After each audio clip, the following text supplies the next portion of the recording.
Rule 13 of the rules of the road talk about the overtaking situation at sea. So overtaking on the water is very much like overtaking on land, where the driver of the faster car is looking forward at the car to be passed and hence is in a better position to plan and execute the evasive maneuver. So rule number 13 basically overrides the rules in sections 1 and 2, which talk about vessels in any condition of visibility and vessels in sight of one another respectively. But it does not give the smaller vessels, fishing vessels and sailing vessels, the right to impede the passage of any vessel overtaking them when they are within a narrow channel or a traffic separation scheme. So I'll be talking about this rule in parts so that you get a good understanding of this rule, not only for answering questions in the oral examination, but also for practical application at sea. So let's start with part A of this rule, and I've discussed a bit of this rule already. So if you think about this, from the bridge of most large vessels, the view to the aft part is substantially more limited than the view to the front. So should there not be room to pass, the overtaking vessel always has the option of slowing down, and the vessel to be overtaken will often be unable to go any faster. So therefore rule 13 requires the overtaking vessel to keep out of the way of the vessel being passed. Now rule 9, which talks about vessels overtaking in narrow channels and fairways, requires some action by the vessel to be overtaken. Rule 34, if you remember, gives requirements for sounding whistle signals in overtaking situation. Now, paragraph A of this rule requires that any vessel overtaking another keep out of the way even if another rule requires otherwise. Now, whenever you are in overtaking situations, you must go as per rule 13.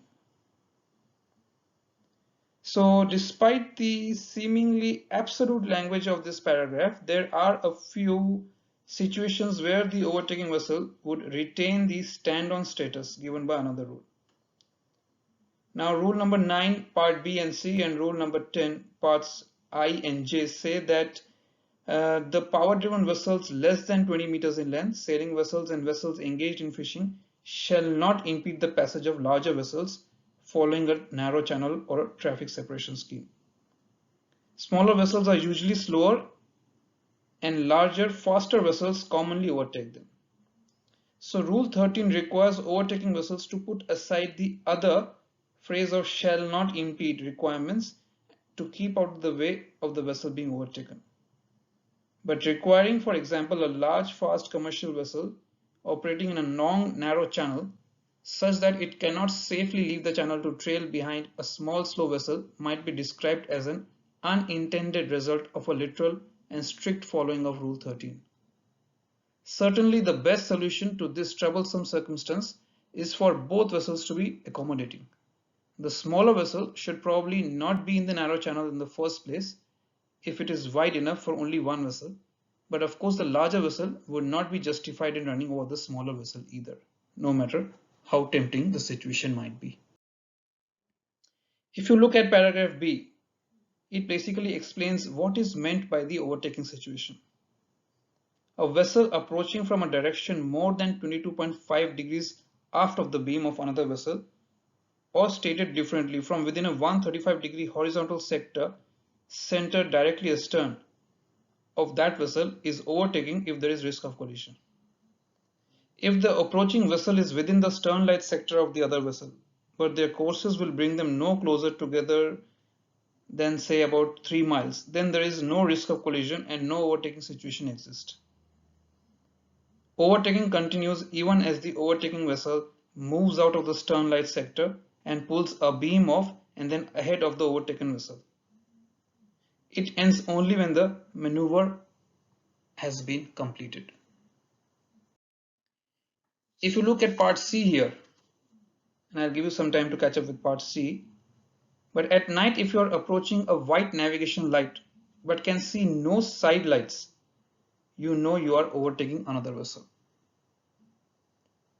And so must stay clear.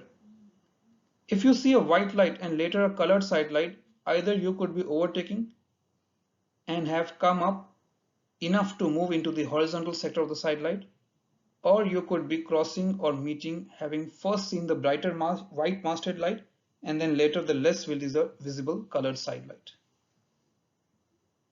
During daylight, of course, it's difficult to estimate the angle of approach without the navigation lights as a reference.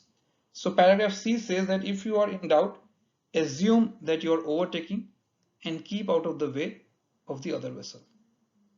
In any case, if you are in doubt, you should be using all available means available to you.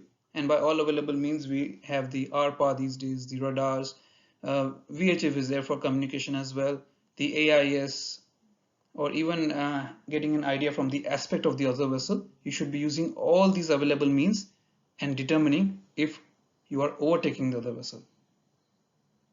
It should be a simple task for you to do so. Finally, the last paragraph makes it very clear that the overtaking vessel cannot, by any action of its own, shift its give way status to the other vessel. The overtaking vessel remains the give way vessel until the risk of collision has passed and the overtaking vessel is finally passed and clear, if I can use the words of the rule. This requirement is again a restatement of the rule number 8, duty of all vessels required to take action to continue their vigilance until the other vessel is finally passed and clear. Now paragraph D here of the rule was included to cover the case of one vessel overtaking on the starboard side of another and then turning to port across the other's bow. Now in an ordinary crossing situation, the vessel on the right would have the right of way and becomes a stand-on vessel. If this were also the case of the overtaking vessel crossing the other, the overtaken vessel would suddenly become the give-way vessel and might not have enough maneuvering room.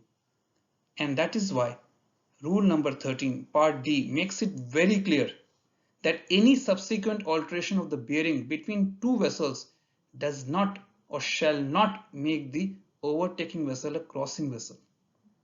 The overtaking vessel should still keep clear, well clear, and through its action past well clear of the vessel being overtaken. Any action of the overtaking vessel after finally passed and clear should not put the overtaken vessel in situation of a jeopardy. So I hope this rule was clear. I try to keep these videos short enough to hold your interest. Just listen to this video. Maybe it will help you to enhance your knowledge of this rule. Let me know what you think about these videos through your likes and comments. I look forward to reading your comments. Keep subscribing so that you keep getting notification about my further videos. All the best with your studies and I'll see you soon with my next video. Bye guys.